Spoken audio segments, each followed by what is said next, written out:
Hello everyone. आज मैं आपको बताना चाहता हूँ कि स्टॉक मार्केट में फंडामेंटल्स को देख के आप एक स्टॉक सेलेक्ट कर सकते हैं जिससे आप प्रॉफिट्स अर्न कर सकते हैं। बहुत सारे फंडामेंटल्स होते हैं बट इस वीडियो में मैं सिर्फ प्राइस पर अर्निंग रेशियो कवर करूँगा। और उससे पहले मैं आपको बताना चाहूँगा कि मैं एक चार्टर्ड अकाउंटेंट हूँ। मेरा पोस्ट क्वालिफिकेशन एक्सपीरियंस 10 ईयर्स का है। स्टॉक मार्केट में मैं करीबन 4 साल से इन्वेस्ट कर रहा हूँ। In early phases I had to incur losses because मैं टिप्स वगैरह जो भी फ्री की टिप्स मिल जाती थी अपने फ्रेंड्स कलीग्स रिलेटिव्स उनके बेसिस पे ट्रेडिंग करता था। बट मैंने फिर डिसाइड किया कि मैं स्टॉक्स को रीड करना, मार्केट को रीड करना, फंडामेंटल्स के बेसिस पे स्टॉक सिलेक्शन करना ये सीखूंगा और उसके बेसिस पे मैं इन्वेस्ट करूंगा।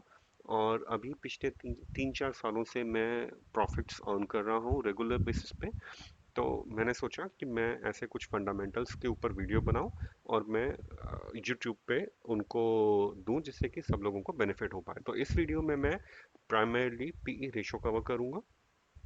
तो इसको समझाने के लिए मैं एक्सेल पे चलता हूँ।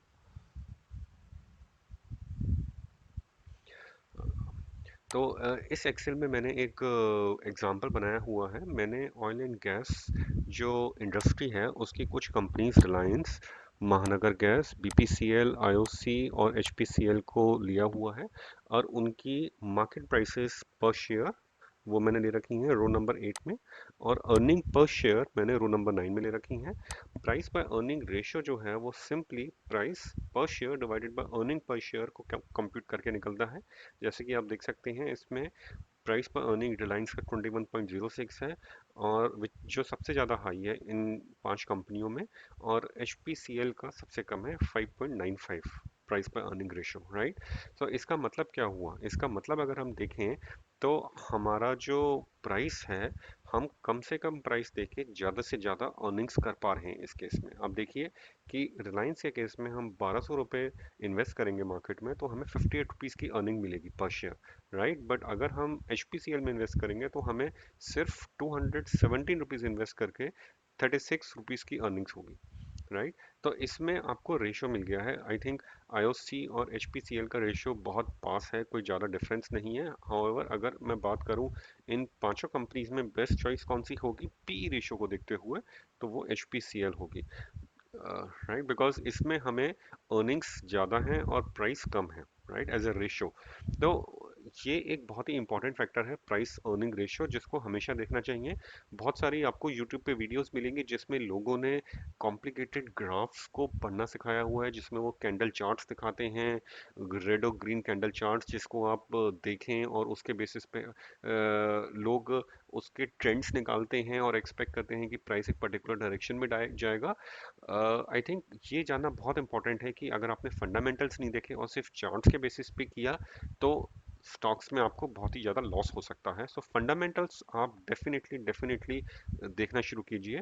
प्राइस पर अर्निंग रेशियो, इसमें एक चीज़ मैं आपको और बता दूंगा कि सिर्फ प्राइस अर्निंग रेशियो एक सोल क्राइटेरिया नहीं है टू आइडेंटिफाई द स्टॉक्स। वो इसीलिए कि ये जो अर्निंग्स हैं, ये जो मैंने अर्निंग्स ली हैं, ये करंट अर्निंग्स हैं। कोई और रीजंस के कारण उसकी जो फ्यूचर प्रॉफिटेबिलिटी है वो इम्पैक्ट हो जाती है तो मार्केट में ऑटोमेटिकली उसकी प्राइस बहुत ज़्यादा गिर जाती है।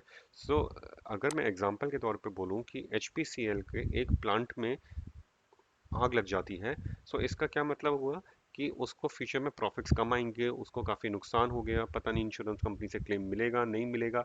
तो उसमें आप देखेंगे कि मार्केट में प्राइस इसकी रिड्यूस हो जाएगी।